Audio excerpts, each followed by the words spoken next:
हमारी प्रकृति एक अद्भुत गुणों का खजाना है। इसका अपना सिस्टम ऐसा है कि जिसका मुकाबला आज तक बड़े से बड़ा साइंटिस्ट भी नहीं कर पाया है। ये अपने आप में एक प्राकृतिक रूप से दुनिया का सबसे बड़ा आर्किटेक्ट है, जिसने इस तरह के अद्भुत सिस्टम बनाए हैं। इसमें एक सिस्टम हमारे प्राणदायक जल का है।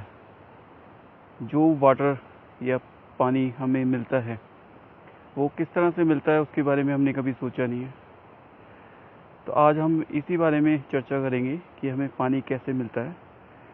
इस पानी के लिए हमें सिर्फ इतना पता है कि ये इस तरह से बादल आ जाते हैं और वो बादल बारिश जैसे कि अभी हो भी रही है उसमें उसकी वजह से हमें पानी मिलता है।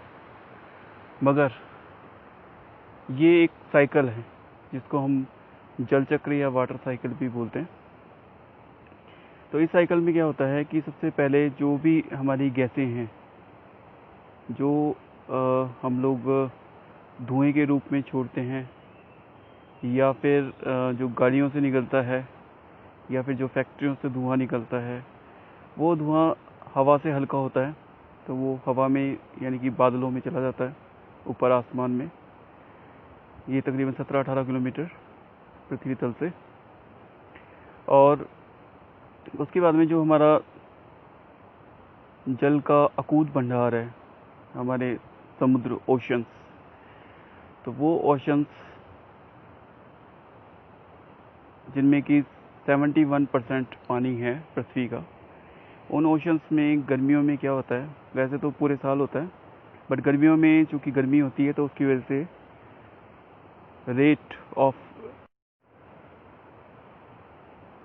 रेट ऑफ इवेपोरेशन ज़्यादा होता है गर्मियों में।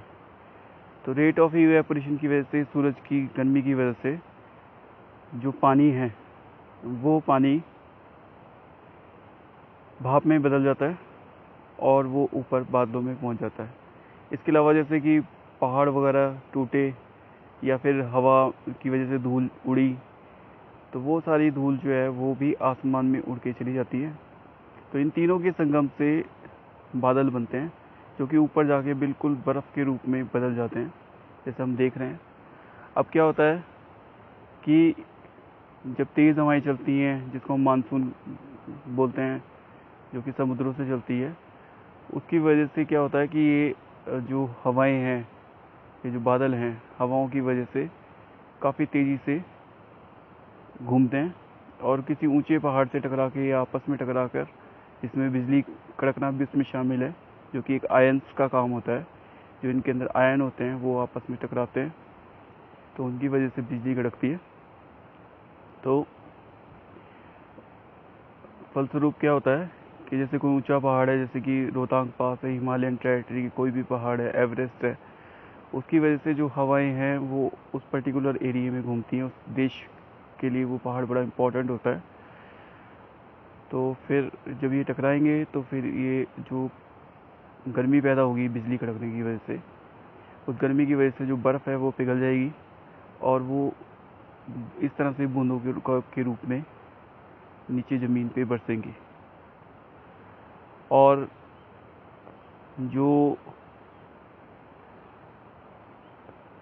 हिली एरिया है, जो बहुत ऊंचे ऊंचे पहाड़ है, जैसे रोहतांग पास है, तो वहाँ पर जिनकी ऊंचाई कम से कम 3000 मीटर से ऊपर है, 10,000 फुट के आसपास, तो वहाँ पे क्या होगा कि ये जो है स्नो फ्लैक्स के रूप में, बर्फ़ के फाहों के रूप में ये आ जाएंगे। उसके बाद में क्या होगा कि वो बर्फ़ पिघलेगी तो नदियों का रूप ले लेगी और नदियाँ जो है आगे जाके नालों का रूप ले लेती हैं।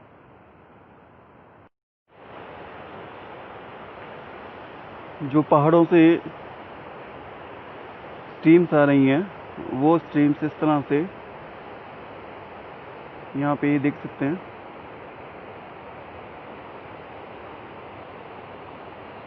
ये स्ट्रीम किस तरह से बह के आगे जा रही है। और ये जो बादल हैं, ये देखिए अभी बारिश भी हो रही है हल्की हल्की, ये हल्के हो गए और हल्के होके ये बरस रहे हैं। तो पानी है इस बारिश का, इस बूंदाबांदी का, वो जो पेड़ पौधे हैं वो सूख रहे हैं। इसमें जो छोटी घास है जिसको हम लोग निकाल देते हैं या जंगलों में आग लगा देते हैं लालच के मारे कि हमें मुफ्त की घास मिल जाएगी, तो वो सबसे ज़्यादा सहायक है इनको कैपिलरी वाटर को as a capillary water absorb करने में। ये देखिए, ये जो है पेड़ है, उस पेड़ की जो जड़ें हैं वो इस बारीक बारीक जो बारिश है उसको एब्जॉर्ब कर रही है और वही पानी इन स्ट्रीम्स के माध्यम से बह रहा है, नीचे आ रहा है। अभी एक अखबार में न्यूज़ आई थी कि जो पहाड़ी प्रदेश हैं वहाँ पे जो लोग ऊपर वाले पहाड़ों पे बस गए हैं, उनकी बेवकूफ़ी की वजह से, उनकी गंवारपने की वजह से जो नदियाँ हैं उनमें 58% जो स्ट्रीम्स हैं, वाटर स्ट्रीम्स, वो आनी बंद हो गई हैं। कुछ हमारी सरकार में जो गंवार टाइप के या फिर कंट्री साइड टाइप के या फिर अनपढ़ जाहिल जो नेता हैं, उन नेताओं के लालच के मारे जो हाइड्रो इलेक्ट्रिक पावर प्रोजेक्ट लग रहे हैं ताबड़तोड़, उसकी वजह से भी इस सिस्टम में काफ़ी फ़र्क पड़ा है।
इस तरह की जो जलधाराएं हैं, इन जलधाराओं की जो वेलोसिटी है, जिसको हम काइनेटिक एनर्जी बोल सकते हैं, उस काइनेटिक एनर्जी को एक पंचक्की के रूप में, जिसको घराट बोला जाता है, उस घराट के रूप में इसको यूज़ किया जाता है आटा वगैरह पीसने के लिए।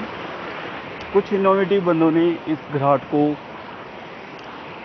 से बिजली भी पैदा करने की कोशिश की है और वो काफ़ी हद तक सक्सेसफुल रहे हैं। तो ये एक घराट है यहाँ पर जो कि अभी बंद पड़ा हुआ है। इस तरह के घराट होते हैं, तो इसके अंदर ये जो पानी है ऊपर से वो एक्सल में से निकलता है और एक्सल घूमता है। तो अभी ये बंद है, मगर ये जो घराट है इनसे काफ़ी पौष्टिक आटा तैयार हो जाता है। पहाड़ों से जो स्ट्रीम आती है वो स्ट्रीम आगे जाकर इस तरह से झरनों के रूप में परिवर्तित हो जाती है और ये झरने जो कि जलधाराएं होती हैं, ये इस तरह से आप देख सकते हैं कि ये झरने जो हैं ये कितने फ्लो से, क्योंकि वेलोसिटी काफ़ी ज़्यादा है, तो ये इस तरह से ये फ्लो होते हैं और उसके बाद में ये आगे जाकर ये देख सकते हैं आप,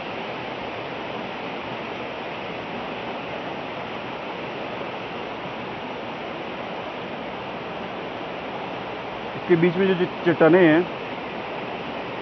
ये चट्टानें इसका नेचुरल तरीके से जो प्रवाह है उसको कंट्रोल करती हैं। तो लोग क्या करते हैं कि वो मुफ्त का मकान बनाने के चक्कर में या अपने घरों की शोभा करने के चक्कर में इन पत्थरों को निकाल देते हैं। तो निकालने से क्या होगा कि जो ये नेचुरल फ्लो है ये अपने आप ख़त्म हो जाएगा और जो पानी का फ्लो है वो आगे जाकर बहुत तेज़ी से नदियों का जल स्तर बढ़ा सकता है बारिश में।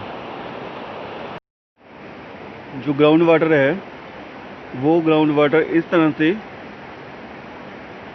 अपने आप भूमि से बाहर आ जाता है और ये एक पीने के पानी का सोर्स बन जाता है। इसमें आप ये देख भी सकते हैं कि भाई इसमें मछलियाँ जो हैं वो भी पाली हुई हैं। मछलियाँ साफ दिख रही हैं इसके कुंड के तल में। तो ये जो मछलियाँ हैं इनसे भी एक इकोसिस्टम बन जाता है पॉन्ड लेवल का।